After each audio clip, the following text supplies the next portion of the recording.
Hi friends, welcome to Malmala world. இன்னைக்கு உங்களுக்காக நான் என்ன கொண்டு வந்திருக்கேன்னு பார்த்தா ஹோட்டல் ஸ்டைல் பட்டாணி உருளைக்கிழங்கு குருமா தான் கொண்டு வந்திருக்கேன். இந்த குருமா அவ்வளோ சூப்பராக இருக்கும். நல்லா க்ரீமியான டெக்ஸ்சரில் செம்ம டேஸ்ட்டாக இருக்கும். இப்போ பட்டாணி சீசன் தான். பட்டாணி வந்து எல்லா இடத்துலையுமே நல்லா நிறையவே கிடைக்குது. கண்டிப்பாக இந்த உருளைக்கிழங்கு குருமா ஹோட்டல் ஸ்டைலில் ட்ரை பண்ணி பாருங்கள். நான் இன்னைக்கு சப்பாத்தியோட சர்வ் பண்ணியிருக்கேன். ரொம்பவே சூப்பராக இருந்துச்சு. எங்கள் வீட்டில் மறுநாளும் இந்த குருமா வேணும்னு திரும்ப நான் வச்சு சாப்பிட்டோம். அவ்வளோ சூப்பர் டேஸ்ட்டாக இருந்தது. வாங்க இது எப்படி செய்யலான்னு பார்க்கலாம். அதுக்கு ஒரு குக்கரில் 3 டேபிள் ஸ்பூன் கடலெண்ணெய் ஊற்றிக்கோங்க. கடலெண்ணெய் நல்லா ஹீட் ஆனதுக்கப்புறம் பிரியாணி ஸ்பைசஸ் எல்லாத்தையும் இதில் போட்டு லைட்டாக சாட்டே பண்ணிக்கோங்க. நான் வந்து ஒரு 3 பெரிய வெங்காயத்தை நல்லா ஃபைனாக ஸ்லைஸ் பண்ணி அதுக்குள்ளே ஆட் பண்ணுறேன். இதுக்கு வெங்காயம் ரொம்ப வதங்கணும்னு அவசியம் இல்லை, லைட்டாக வதங்கியிருந்தால் போதும். இப்போ இது கூட ஒரு பச்சை மிளகாவை நல்லா ஸ்லிட் பண்ணி அதையும் லைட்டாக சாட்டே பண்ணதுக்கப்புறம் 1/2 டேபிள் ஸ்பூன் டர்மரிக் பவுடர், தேவையான அளவு உப்பு, 1 டேபிள் ஸ்பூன் சில்லி பவுடர் இது எல்லாத்தையும் போட்டு லைட்டாக வதக்கிக்கோங்க. மசால் வாசனை போனதுக்கப்புறம் 1 டேபிள் ஸ்பூன் மல்லித்தூள் போட்டு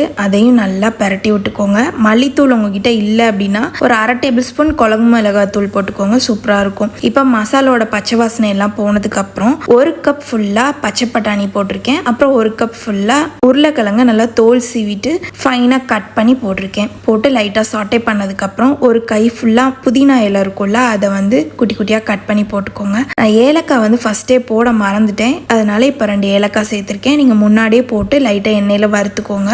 இப்போ இதுக்கு ஒரு பேஸ்ட் ரெடி பண்ணணும். அதுக்கு ஒரு மிக்ஸி ஜாரில் 10 சின்ன வெங்காயம், ஒரு 5லேருந்து 6 பல் பூண்டு, ஒரு விரல் சைஸ் இஞ்சியை தோல் சீவிட்டு போட்டுக்கோங்க. அப்புறம் ஒரு 10 சில்லு தேங்காய் போட்டுக்கோங்க. ஒரு 1/2 டேபிள் ஸ்பூன் பொரிக்கல்ல, 1 டேபிள் ஸ்பூன் சோம்பு, 1 டேபிள் ஸ்பூன் கசகசா, அப்புறம் ஒரு தக்காளியை நல்லா ஸ்லைஸ் பண்ணிவிட்டு அதையும் ஆட் பண்ணி நல்லா வலுவலுன்னு நான் காட்டுற மாதிரி ஃபைன் பேஸ்ட்டாக அரைச்சி எடுத்துக்கோங்க. நம்ம அரைச்ச பேஸ்ட்டை உருளைக்கிழங்கு மசாலோட நல்லா போட்டு லைட்டாக பரட்டி விட்டுக்கோங்க.